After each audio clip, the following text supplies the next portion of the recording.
Hello everyone! Teacher Jem Raymond is here. Good news po mga teachers! May bagong region po na narelisan ng Special Allotment Release Order o SARO para sa Performance-Based Bonus 2022 as of September 27, 2024, bandang alas 6 na ng gabi.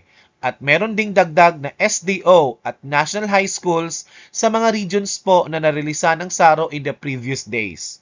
Alamin natin kung anong region at bagong SDO at National High Schools ang may SARO na for PBB 2022 sa video na to. Na kung napanood nyo po yung previous video ko, makikita natin na as of September 25, 2024, may 12 na regions na po ang may SARO na for PBB 2022. Pero may mga regions po na hindi lahat ng SDO at National High Schools ay nabigyan ng SARO for PBB 2022, like yung Region 10, Region 12, at Region 6. Now, let's find out in this video kung anong school at SDO ang nadagdag sa list na may SARO na.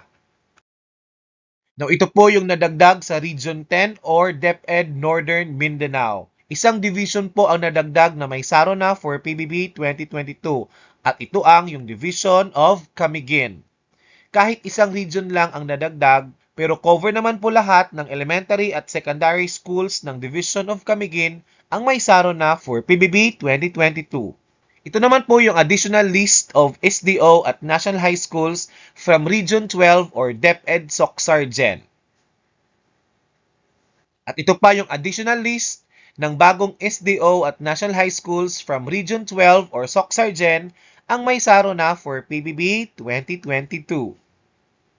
Anong region kaya ang susunod?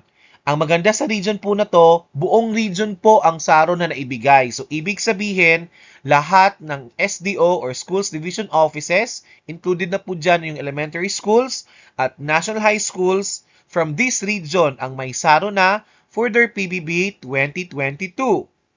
So, unlike po sa mga naunang region na hindi po lahat ng mga schools at division offices ang may SARO. Now, alamin natin kung anong region ang may SARO na for their PBB 2022. Now, ito na nga po yung pinakahuling SARO na na-release ng DBM as of September 27, 6:04 ng gabi. At ang region na to ay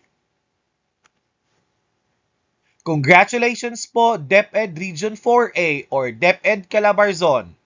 So makikita natin yung SARO na to ay to cover the 2022 PBB or Performance-Based Bonus ng lahat ng mga elementary at secondary schools ng DepEd Region 4A or DepEd Calabarzon. Again, congratulations po DepEd Calabarzon. As of the moment, meron na po tayong 13 na regions ng DepEd ang may SARO na for their PBB 2022 as of September 27, 2024. That's all for this video, teachers. Thank you so much for watching. Till next time, keep safe, everyone.